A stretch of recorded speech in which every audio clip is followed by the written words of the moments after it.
Sexto ano, aqui na página 105, na atividade 2, releia as frases extraídas do texto inapetência e grife o sujeito e o verbo que com ele concorda. O coelho em questão A, o coelho em questão, de manhã, bem cedo, vinha bater no vidro da sala. Releia essas frases extraídas do texto inapetência e grife o sujeito. Então, vocês vão ter que grifar aqui quem é o sujeito, tá? E o verbo. Vocês vão ter que procurar onde que está o verbo aí, ó, na frase e grifar. Então, vai grifar o sujeito e o verbo, ok? Isso na página 105. Na página 106, tá? Leia este poema, Fim do Dia. Vocês estarão lendo esse poema, Fim do Dia, e estarão resolvendo aqui. Observe o verbo trocam. Se o sujeito tivesse um só núcleo, por exemplo, velho, como ficaria esse verbo? O que você conclui sobre a concordância verbal em frase com sujeito composto? Então, nós temos sujeito composto aqui. Então, o verbo, vocês vão falar como que o verbo ficaria, tá? Com o sujeito composto. Tem uma combinação aí que eu já expliquei, é o que vocês irão colocar aqui nessa linha. Questão 3. Releia este trecho de inapetência. Aí tem esse trecho, né? Laura era caçula, magra, loirinha, parecia frágil e absolutamente não comia nada. Não tinha fome. Eu fazia um café da manhã em mini xícaras de boneca, mini cálices e inventava sanduíches do tamanho de uma unha feitos com ervas do jardim. Então, na questão A, quem era magra, loirinha, parecia frágil e absolutamente não comia e não tinha fome? Que pronome poderia representar esse sujeito no trecho destacado em verde? Pessoal, lembra os pronomes que vocês estudaram? Ele, ela, ok? Então, vocês vão dizer qual é o pronome. Meu, minha, que é o pronome, esses são os pronomes de possessão, seu, sua, tá? Os demonstrativos, aqui, ali, ok? No item B. Agora, leia o trecho destacado em lilás. Vocês vão ler o trecho destacado em lilás.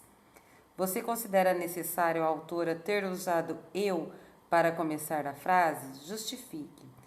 Aí vocês vão falar, sim, pois sem o pronome não está explícito aí. Vocês vão explicar, vocês vão dar uma explicação se vocês consideram necessário a autora ter usado o eu neste trecho. Vocês vão explicar por que ela usou esse eu. Foi necessário utilizar esse eu, né?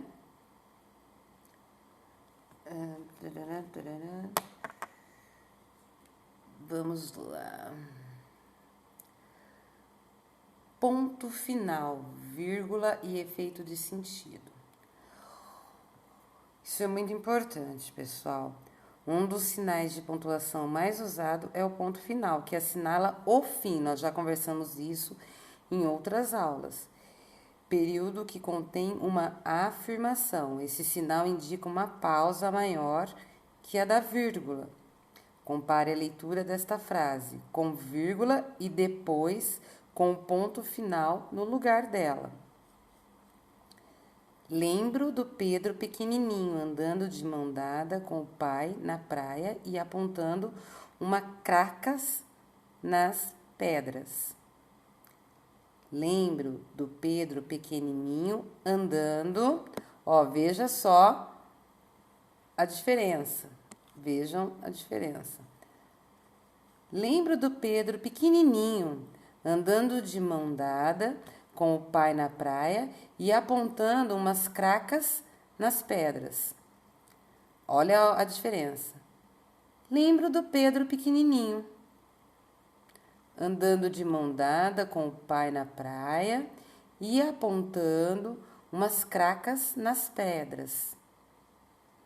Observe que tem um certo contexto. O uso dos sinais de pontuação ajuda o leitor a entender o sentido que o autor quis dar ao trecho. Neste caso, o sinal pode mudar de lugar, alterando o modo de ler e de entender o trecho.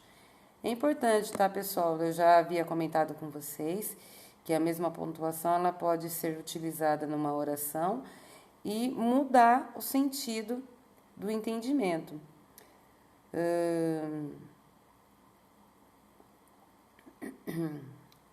Laura era... Aqui, pessoal. Laura era caçula, magra, loirinha, parecia frágil e absolutamente não comia nada. Não tinha fome. Na questão A, Laura era caçula, magra, loirinha, parecia frágil e absolutamente não comia nada. Não tinha fome. Na questão B, Laura era caçula, magra, loirinha, parecia frágil e absolutamente não comia nada. Não tinha fome. Na questão C, Laura era caçula, magra, loirinha, parecia frágil e absolutamente não comia nada. Não tinha fome. Mais obediente, comeu de tudo e mal conseguiu chegar ao sítio para vomitar de jorro aquela saúde toda.